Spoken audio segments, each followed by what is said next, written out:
आज का हमारा टॉपिक है आदर्शवाद कि आखिरकार आदर्शवाद है क्या। आदर्शवाद को अंग्रेजी में आइडियलिज्म शब्द का प्रयोग किया गया है। आदर्शवाद वास्तव में एक ऐसी विचारधारा है जो विचारों की सत्यता को स्वीकार करता है।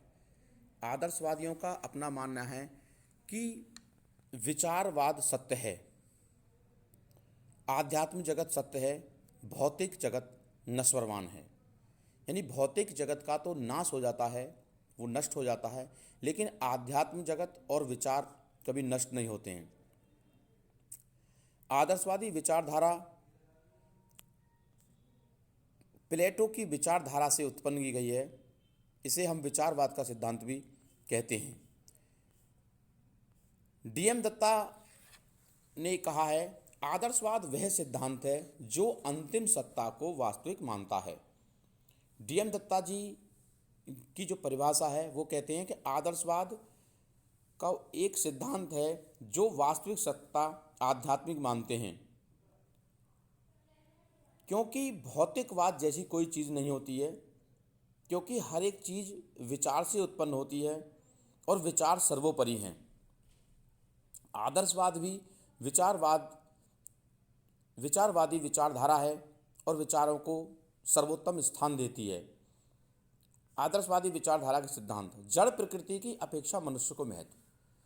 जड़ प्रकृति यानी कि फिजिकली जो मेटाफिजिक्स है उसकी अपेक्षा मनुष्य को बहुत महत्वपूर्ण स्थान देते हैं, क्योंकि इनका मानना है कि मनुष्य की अपनी एक बुद्धि होती है, एक विवेक होता है, जिसके आधार पर वह सही कार्यों को कर सकता है। भौतिक जगत की अपेक्षा आध्यात्मिक जगत का अधिक महत्व। जैसे पहले ही बता चुके हैं कि ये भौतिक जगत को नकारते हैं, आध्यात्मिक जगत की सत्ता को स्वीकार करते हैं। वस्तु की अपेक्षा विचार को अधिक महत्व। इनका अपना मानना है कि वस्तुएं नष्ट हो जाती हैं जबकि विचार कभी नष्ट नहीं होते हैं, इसलिए विचार को सर्वोत्तम स्थान ये प्रदान करते हैं। मानव जीवन का अंतिम उद्देश्य मोक्ष प्राप्ति करना। इनका मानना है कि जो मानव है, मानव जन्म लेता है, जन्म लेने के बाद वह कलंक रहित जीवन जीता हुआ अपने सभी कार्यों को पूर्ण करता हुआ इस सांसारिक दुखों से छुटकारा पाले तो उसे मोक्ष कहते हैं, और मोक्ष प्राप्त करना ही आदर्शवाद का एक महत्वपूर्ण सिद्धांत है। आदर्शवादी शिक्षा के उद्देश्य है मनुष्य को मनुष्य बनाना। आदर्शवादी विचारधारा का मानना है कि मनुष्य तब तक मनुष्य नहीं है जब तक उसमें मानवता जैसे विचार ना हो और मनुष्य का सहयोग करने की भावना न हो। आत्मानुभूति का उद्देश्य है सेल्फ रियलाइज। आदर्शवादियों का मानना है कि मनुष्य को सेल्फ रियलाइज करना चाहिए, उसे अपने आप को खोजना चाहिए, क्योंकि हम सबके विषय में तो चर्चा पर चर्चा करते रहते हैं, लेकिन हम जीवन में यह नहीं सोच पाते कि मैं कौन हूँ। मैं कौन हूँ एक ऐसा प्रश्न है कि जिसे खोजना बहुत ही जटिल है। यानी अपने आप को टटोलना, अपने आप के विषय में टीका टिप्पणी करना और अपने आप को सही दिशा में ले जाने के लिए आत्मानुभव यानी सेल्फ रियलाइजेशन जैसी स्थिति बहुत जरूरी है। स्वानुभूति, सांस्कृतिक विरासत की समृद्धि। आदर्शवाद एक ऐसी विचारधारा है कि जो भी हमें सांस्कृतिक विरासत मिली है, चाहे संस्कृति दो प्रकार की होती है, एक भौतिक संस्कृति, एक अभौतिक संस्कृति, हमें उस संस्कृति को बनाए रखना है और उसको और विकसित करना है। आदर्शवाद का पाठ्यक्रम। आदर्शवाद का पाठ्यक्रम बहुत ही रोचक है, क्योंकि आदर्शवादियों ने पाठ्यक्रम को इस प्रकार बनाया है जो व्यक्ति के ज्ञानात्मक, भावात्मक और क्रियात्मक, एफेक्टिव डोमेन, साइको डोमेन जैसे पक्षों का विकास कर सके। इसमें उन्होंने पाठ्यक्रम में मानसिक क्रियाएं जो हमारे ज्ञान से संबंधित है, मस्तिष्क से संबंधित है, जिसमें भाषा, साहित्य, इतिहास, भूगोल, विज्ञान यानी ऐसे विषयों को समावेशित किया है जिससे हमारा मानसिक विकास अधिक से अधिक हो सके। कलात्मक क्रियाएं जो हमारे भावों से जुड़ी होती हैं। भावात्मक पक्ष एक ऐसा पक्ष है जिसमें हम कविताएं, कला, ऐसे क्षेत्र में जिनसे हम अपनी विचारधारा को लिख करके या बोल करके या चित्रण के माध्यम से प्रस्तुत कर सकते हैं, वो हमारी कलात्मक क्रियाएं हैं और नैतिक क्रियाएं। हमारे धर्म से संबंधित हमारा आचरण शास्त्र, नीति शास्त्र, हमारी मोरलिटी, हमारी नैतिक जिम्मेवारी, हमारी अकाउंटेबिलिटी, हमारी ड्यूटीज़ इसको रिप्रेजेंट करती है कि हमें किस तरीके से कार्य करना चाहिए।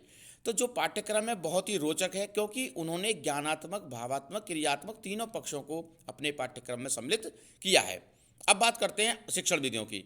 जो आदर्शवादी हैं वो किसी एक निश्चित शिक्षण विधि में विश्वास नहीं करते हैं, बल्कि उनका मानना है कि हम तो शिक्षण विधियों का निरूपण करने वाले हैं।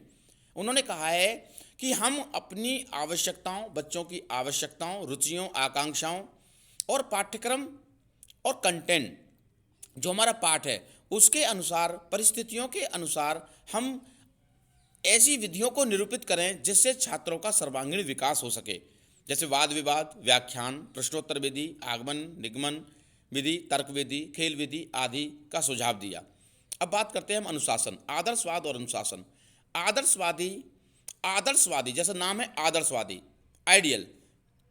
तो आदर्शवादी एक ऐसा अनुशासन स्थापित करना चाहते हैं जो बच्चों में नैतिक गुणों के साथ साथ उसकी आध्यात्मिकता को भी जोड़े। यानी बच्चों को आध्यात्मिक जगत से जोड़ने के लिए वो ऐसे अनुशासन पर अधिक बल देते हैं जिससे बच्चों का आध्यात्मिक विकास हो सके। अर्थात वो प्रभावात्मक अनुशासन पर विशेष बल देते हैं। प्रभावात्मक अनुशासन होता क्या है? यानी कि व्यक्ति किसी ऐसे प्रभावशाली व्यक्ति से प्रभावित होकर के, जिसका अनुशासन बहुत अच्छा हो, उसका अनुकरण करके वह अपने जीवन में ढाल ले।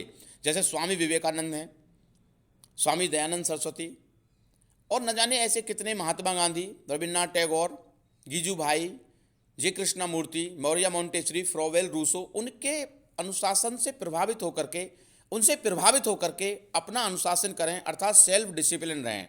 वो इफेक्टिव डिसिप्लिन चाहते हैं। बात करते हैं शिक्षक की, आदर्शवाद और शिक्षक।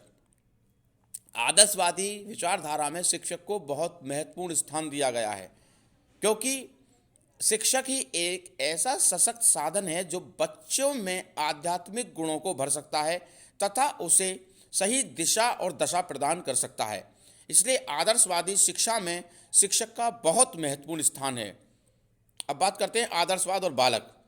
बालक शरीर ही नहीं है, बल्कि शरीर से ऊपर बहुत कुछ है, क्योंकि बालक में वे सारी शक्तियां निहित हैं जिसको हम आध्यात्म जगत से जोड़ने के साथ साथ बच्चों में ऐसे गुणों का हमें विकास करना है, क्योंकि पूरी शिक्षा पद्धति बच्चे के इर्द गिर्द ही घूमती है, जिससे बच्चा स्वयं यह निर्णय कर सके कि क्या सत्य है और क्या असत्य है, और आदर्श गुणों को अपने में विकसित कर सके। बात करते हैं विद्यालय की। विद्यालय एक ऐसा सशक्त स्थान है जहां पर बच्चे अपनी सांस्कृतिक एवं आध्यात्मिक गुणों को अर्जित कर सकते हैं और अपने आप में विकसित करते हैं। व्यक्तित्व के तीनों पक्षों को, बौद्धिक, नैतिक और भावात्मक, का पूर्ण विकास करके आध्यात्मिक मूल्यों को प्राप्त किया जा सकता है। अंत में मैं यही कहूँगा कि आदर्शवादी विचारधारा एक सशक्त विचारधारा है जिसमें बच्चों का ज्ञानात्मक, भावात्मक और क्रियात्मक पक्षों का पूर्ण विकास होता है और छात्र नैतिक गुणों से पूर्ण होता है और आध्यात्मिक गुणों से भरपूर हो जाता है। धन्यवाद।